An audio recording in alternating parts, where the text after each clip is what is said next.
first team from the state of Ohio since Mike Schmidt was playing shortstop at Ohio University in 1970. That's the last team from Ohio that's been in the College World Series. So just really proud to represent Kent State and represent the Mid-American Conference, to represent Northern baseball. I think that question has been answered. This is possible. The Northern team can do it, and we've done it the right way. We've done it for kids from our area, high school kids, not junior college kids from California, Arizona. These are high school kids from Ohio and Western Pennsylvania, and I'm just thrilled to death for them. How big? Last start was made. You were just talking preseason number one nationals.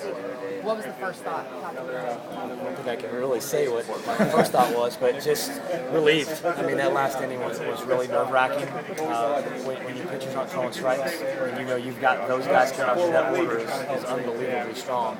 So, bases loaded, one out.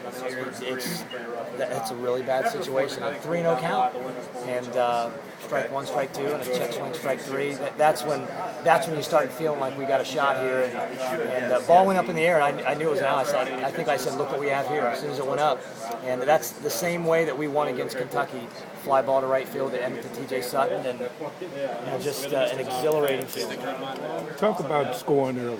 I mean, the guys talked the other day that they thought that was huge for them to be able to do that. That's what helped them carry on.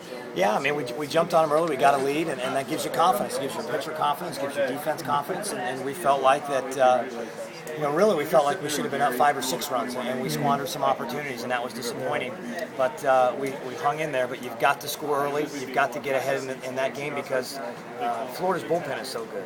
And if you get to the 6th inning and Florida's winning, you're really in trouble. So it was really important for us to get a win. Scott, beyond the right thing to do, what was the hunch with the ball? He hadn't played the whole I just knowing how tough he is, I knew he'd respond. I asked him how he felt, and he said, "Coach, I feel good." I talked to both him and Nick Hamilton before the game. I don't just post the lineup and have people have surprises. I brought them both into my office and talked to them both. I let Nick know first that I was going to play Jason, and he handled it great. He goes, "Coach, I'm going to be ready to pinch in, and I'm going to cheer on my team." So first of all, he handled it very well.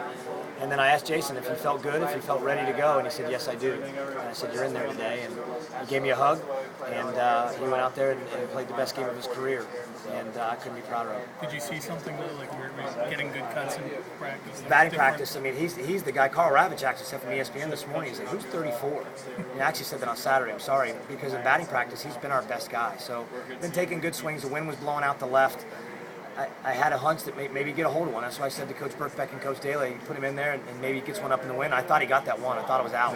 And but that's what we were hoping, that he's a big, strong kid, that he barrels a couple balls up, and he hit 2 balls in the gap that the wind's blowing the other way. I think he hits a ball opposite field out.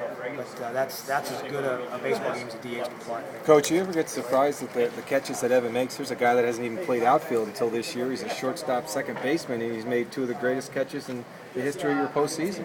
That one I think was better than the Oregon one.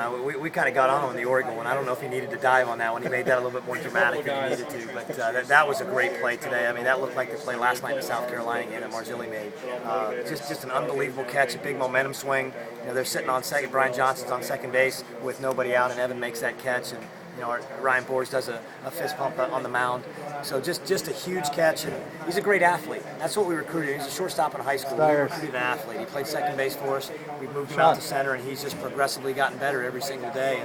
And he's a clutch player. But he made 2 throws too. The throw to almost get the pick off at first, and the throw to, of course, there's relay in between, and the throw to stop the runner from scoring later in the game. He's really improved as a baseball player, and that's one of the things that we've talked about, his arm action. He has a tendency to drop his arm a little bit, and it's funny, we had a barbecue at my house about a month ago, and the kids were throwing a football around, and he was throwing a football like he was an NFL quarterback with a high slot. The ball was carrying it.